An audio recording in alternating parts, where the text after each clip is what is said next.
जय हिंद भाइयों। जैसे कि आप सब देख सकते हैं कि हमारा जो इंडिया वाला प्लेलिस्ट है वहाँ पर हम ऑलरेडी 3 वीडियो डाल चुके हैं और सबसे ज़्यादा वीडियो अभी उसी में हम डाले हुए हैं। ये वीडियो लेकिन ख़ास करके इंडिया वाले बच्चों के लिए भी नहीं है, उनके लिए भी यूज़फुल है क्योंकि इंडिया एग्ज़ाम क्रैक करने के बाद उनको एसएसबी इंटरव्यू में ही जाना पड़ता है। मगर बहुतों को ये भी नहीं पता रहता कि एसएसबी इंटरव्यू जो है केवल इंडिया वाले नहीं, सीडीएस एग्ज़ाम देने के बाद भी आप जा सकते हैं। आप टीजीसी एग्ज़ाम देने के बाद भी एसएसबी से आपको गुज़रना पड़ेगा। आप टीईएस एग्ज़ाम देने के बाद भी आपको यहाँ से गुज़रना पड़ेगा। आपको एनसीसी का स्पेशल एंट्री मिल जाए तो भी आपको ये इंटरव्यू से गुज़रना पड़ेगा। और चाहे अगर आपके आर्मी में ऑलरेडी आप रिक्रूटेड हो और पिछले 2 साल से अगर आप आर्मी में हो और एसीसी का एक एग्ज़ाम होता है, अगर आप उस एग्ज़ाम को अगर आपने क्रैक किया हो तो आपको भी एसएसबी इंटरव्यू से गुज़रना पड़ता है। मेरा एक दोस्त है जो कि अरुणाचल प्रदेश में रहता है, वो एक फ़ौजी भाई है। वो कहा कि भाई हम तैयारी तो करना चाहते हैं, रिटन तो पास हो गए, बट ये 5 दिन का जो इंटरव्यू होता है इसके लिए हम उतना प्रिपेयर्ड नहीं है। ज़रा इसके लिए हो सके तो थोड़ा वीडियो बनाना कि हम अपने भाइयों के साथ भी शेयर कर सकें और उनको भी बता सकें। तो उसी को ध्यान रखते हुए हम ये एक वीडियो बना रहे हैं जिसका नाम है SSB interview in detailed. Okay, तो चलिए शुरू करते हैं। और ये वीडियो 4 स्लाइड में रहेगा। पहला 2 स्लाइड आप यहाँ पर देख पा रहे हैं जो कि बेसिक बातें हैं, जैसे कि रिटन एग्ज़ाम में क्या-क्या है और 5 डे का जो इंटरव्यू होता है वो क्या-क्या है, शॉर्ट में समझाया हुआ है, मतलब लिखा हुआ है। हम ये नहीं पढ़ रहे, हम स्लाइड नंबर 3 और 4 में आएँगे जिसको हम डिटेल में एसएसबी के बारे में केवल समझाने वाले हैं। देखिए दोस्तों, पहले आप ये समझिए, जो एसएसबी होता है ये सर्विस सिलेक्शन बोर्ड होता है जो कि डिफेंस मिनिस्ट्री द्वारा कंडक्ट करवाया जाता है। ये 5 डे का आपका इंटरव्यू कैंप रहता है, जो भी आप कहिए। इसमें जो सबसे पहला होता है, आप जैसे ही वहाँ पहुँचिएगा, आपका रिपोर्टिंग टाइम 2 रहेगा। या तो आप 6 बजे पहुँचिएगा सुबह, या तो आपका दोपहर का 2 बजे रिपोर्टिंग टाइम रहेगा। अगर आपका रिपोर्टिंग टाइम सुबह 6 बजे का है तो मान लीजिए वो आपका डे 1 कहलाएगा। लेकिन अगर आपका रिपोर्टिंग टाइम दोपहर के 2 बजे है तो मान लीजिए आपका वो डे 0 कहलाएगा और अगला दिन आपका डे 1 कहलाएगा। जैसे आप रिपोर्ट करते हैं उसके बाद आपको एक डॉक्यूमेंट वेरिफिकेशन आपका होता है।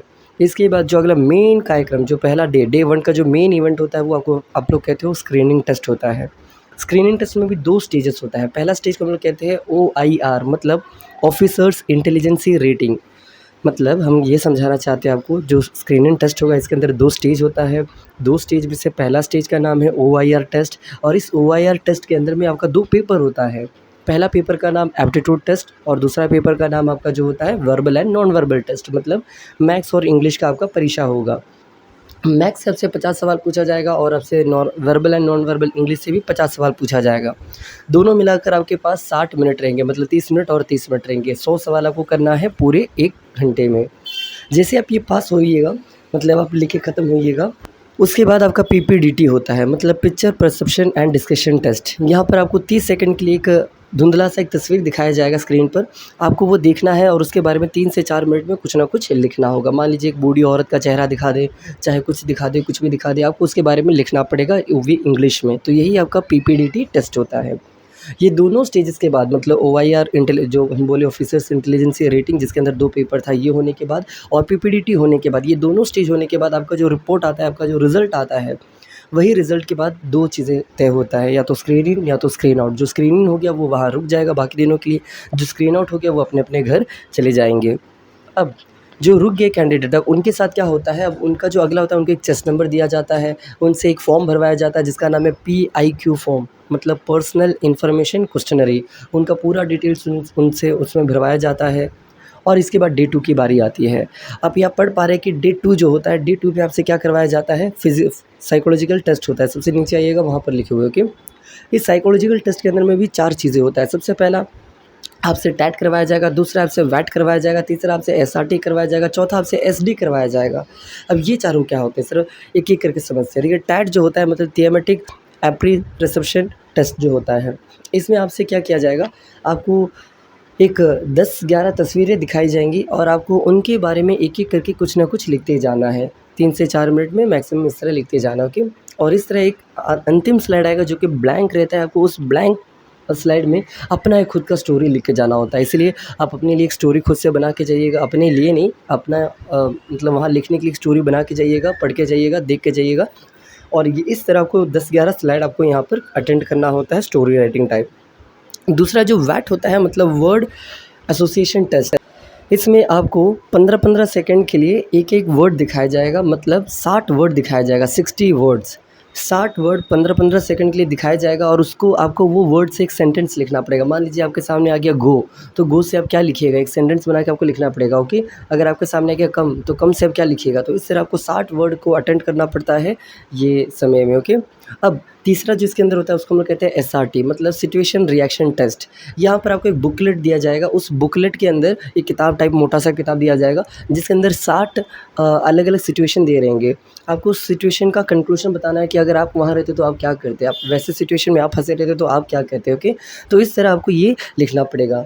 और अंतिम में जो डे 2 का जो अंतिम चीज़ होता है उसको हम लोग कहते हैं सेल्फ डिस्क्रिप्शन। मतलब आपसे एक पेपर दिया जाएगा, उसमें आपसे पेरेंट का ओपिनियन आपके बारे में, आपके टीचर्स का ओपिनियन आपके बारे में, आपका फ्रेंड का ओपिनियन आपके बारे में और अपना खुद का ओपिनियन आपके बारे में क्या है, आपको इसमें आपको मेंशन करके आना पड़ेगा।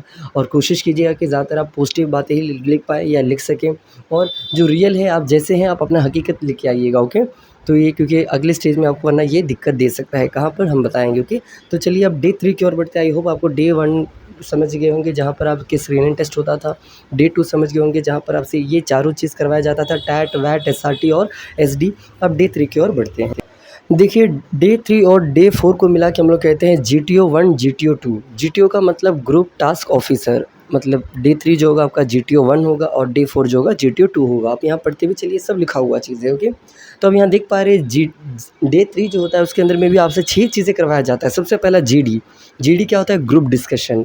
अब यहाँ ज़रा समझिएगा, ग्रुप डिस्कशन में 2 राउंड होता है। पहले राउंड में आपको 2 टॉपिक दिया जाएगा, उस 2 टॉपिक में से आपको कोई एक टॉपिक को चूज़ करना पड़ेगा और उस टॉपिक पर आपको डिबेट करना पड़ेगा, मतलब बहस करना पड़ेगा, ये सब करना पड़ेगा। जैसे ही राउंड 1 खत्म होगा इसके बाद आपका राउंड 2 होता है। राउंड 2 में भी आपको क्या करना होता है कि आपको एक टॉपिक दिया जाएगा और उस एक टॉपिक के बारे में आपको डिस्कस करना होगा। ज़रा ध्यान रखिएगा, यहाँ पर अलग-अलग स्टेट के कैंडिडेट होते हैं और इसलिए ये ज़्यादातर जो आपका डिबेट होता है ये सारा ज़्यादातर इंग्लिश में ही होता है और ये आपको प्लस पॉइंट भी दिलाता है, ओके। तो आप अपना इंग्लिश ज़रा प्लीज़ स्ट्रॉन्ग करके जाइएगा, ये हम आपसे उम्मीद करते हैं। अब चलिए डे 3 के अंदर जो सेकंड स्टेज होता है, जो अगला चीज़ होता है वो होता है जीपीई, मतलब ग्रुप प्लानिंग एक्सरसाइज होता है।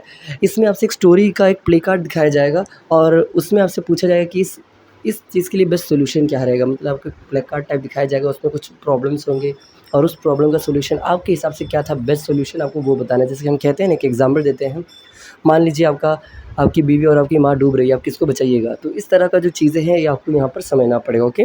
आगे बढ़ते हैं। डे 3 के अंदर 2-3 चीज़ें और होता है, जैसे आप यहाँ पर देख पा रहे हैं पीजीटी, जीओआर, एचजीटी और एसएसबी लेक्चर रेट। तो एक-एक करके ज़रा जल्दी से देखते हैं। पीजीटी का मतलब होता है प्रोग्रेसिव ग्रुप टास्क, इसमें आपको 40 मिनट दिया जाएगा और आपसे यहाँ पर फिजिकल करवाया जाता है, ओके। मतलब आपको दौड़ना पड़ेगा, ये करना पड़ेगा, ग्रुप टास्क में आपको ये करना पड़ेगा।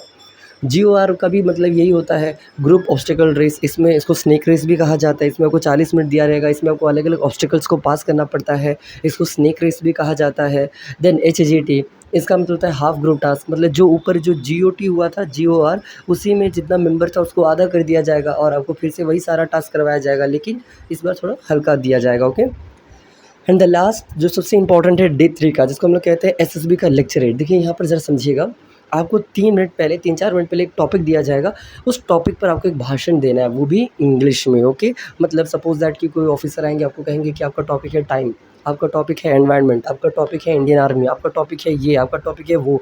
तो आपको उस टॉपिक के बारे में एक लेक्चर देना पड़ेगा, भाषण देना पड़ेगा। इंग्लिश में कहे तो एलोक्यूशन, मतलब भाषण देना आपको पड़ेगा, ओके। इसके बाद चलिए ये सब होने के बाद आपको देखो यहाँ पर आपको बाहर नहीं निकाला जाएगा, बस आप या तो डे 1 में बाहर होते हैं या तो डे 5 में बाहर होते हैं, ओके। तो डे 1 में जो बच जाए, स्क्रीनिंग हो जाए, उनको आप सीधा डे 5 में ही बाहर निकालेंगे, लास्ट जो अभी का अपना लिस्ट आएगा उसके बाद। डे 4 में आते हैं। डे 4 में 3 ही मेन चीज़ें होता है, मतलब 3 ही होता है। सबसे पहला जो होता है उसको हम लोग कहते हैं आईयू। आईयू का मतलब इंडिविजुअल ऑब्स्टिकल कहा जाता है, जिसमें आपको होता है ना, एक-एक कैंडिडेट को एक-एक ऑब्स्टिकल दिया जाता है और उसको 3 मिनट में उसको हैंडल करना होता है और इसका कुछ मार्क्स भी हम लिखे हुए आप यहाँ पर देख सकते हैं। सेकंड जो टास्क होता है उसको कहते हैं कमांड टास्क, मतलब आप रहेंगे, आपके साथ 2 आपका एक क्या कहते हैं असिस्टेंट को दे दिया जाएगा और आपको आपको कोई प्रॉब्लम को सॉल्व करना पड़ेगा। आप कैसे उस कमांडिंग को लीड करेंगे, कैसे आप उस प्रॉब्लम को सॉल्व करेंगे, आपसे यहाँ पर ये दिखा जाता है कि आपका कमांडिंग पावर क्या है, क्योंकि आप कल जाके ऑफिसर बनने वाले हो। लास्ट जो होता है आपका डे 4 का, वो होता है फाइनल ग्रुप टास्क। ये भी 10 से 15 मिनट चलता है और ये आपका अंतिम रहता है फाइनल ग्रुप टास्क, ओके। इसमें भी आपको वही सभी नाम से आप पता करें कि यहाँ पर भी कोई ग्रुप टास्क ही आपको दिया जाता है, ओके। और ज़रा समझिएगा, डे 5 अब आ चुका है, डे 3 बता दिया है जिसमें GTO 1 होता है, डे 4 बता दिया जिसमें GTO 2 होता है, और डे 5 जो सबसे अंतिम होता है, यहाँ पर आपका एक काउंसलिंग होता है। काउंसलिंग मत कहिए, एक कॉन्फ्रेंस होता है। इस कॉन्फ्रेंस में आपको पर्सनली बुलाया जाएगा, आपके आगे 3-4 ऑफिसर बैठे रहेंगे और आपसे एक-एक सवाल पूछा जाएगा कि आपको ये कैसा लगा, ये 4-5 दिन का यहाँ का सफ़र, आप क्या सीखे, आपने क्या पढ़ा, आपने क्या जाना? ये सब आपसे कुछ रैंडम बेसिक क्वेश्चन्स आपसे पूछा जाएगा, क्या इम्प्रूवमेंट की ज़रूरत है आप में, इस तरह से जो भी पूछा जाएगा, ओके। और उसी दिन आपका लास्ट जो आपका मेन मार्क आता है यहाँ पर, जिसको हम लोग कहते हैं, जिसके लिए सब वेट करते हैं, ये 4 दिन का जो डर था वो ख़त्म, यहाँ अंत हो ही चुका है। और वो लिस्ट में जो मार्क जिसका आ गया वो वहाँ रुक जाएगा। अब उसका अगला होता है जिसको हम लोग कहते हैं मेडिकल टेस्ट, और जिसका लिस्ट में वहाँ मार्क नहीं आया, नाम नहीं आया, वो अपने घर चला जाता है, ओके। तो इस तरह आपका 3 स्टेजेस से मतलब आपको ये 5 दिनों से गुज़रना पड़ता है। और टोटल कहा जाए तो पहले आपको रिटन टेस्ट से गुज़रना पड़ता है, फिर आपका SSB इंटरव्यू से गुज़रना पड़ता है 5 दिनों का, और उसके बाद आपका मेडिकल होता है। तो इस तरह आपका ये 5 डे का कैंप होता है। आई होप कि कुछ ना कुछ, देखिए हम बात मानते हैं कुछ ना जानने से बढ़िया होता है बहुत कुछ, मतलब कुछ जानना, ओके। एंड आई होप कुछ आप इससे जाने होंगे, कुछ सीखे होंगे, कुछ समझे होंगे कि क्या होता है, कैसे होता है। और प्लीज़ अपना एक स्ट्रैटेजी बना लीजिएगा, अपना एक प्लानिंग बना लीजिएगा। जहाँ पर आप वीक हैं, जहाँ पर आप कमज़ोर हैं, उस कमज़ोर चीज़ को स्ट्रॉन्ग कर लीजिएगा। अगर आपको लगता है कि आपको स्टोरी राइटिंग लिखना नहीं आता, अगर आपको लगता है कि आपको स्टेज का फ़ियर है, आपको भाषण देना नहीं आता, तो प्लीज़ सीख लीजिए, क्योंकि आप इतने मुश्किल से रिटन क्रैक किए हैं। और सेकंड स्टेज में आके जब अगर टूट जाइएगा तो उसमें आपको और ज़्यादा दुःख लगेगा, ओके। तो जो भी एग्ज़ाम देने जा रहे हैं उन सबको हमारी तरफ से बहुत-बहुत बधाइयाँ और ऑल द बेस्ट। चलिए, और एक और बात देखिएगा, आपके इंटरव्यू में आपसे कुछ ये करंट अफ़ेयर भी पूछा जाएगा, कुछ जीके भी पूछा जाएगा, तो इसके लिए भी कुछ तैयारी करके जाइएगा।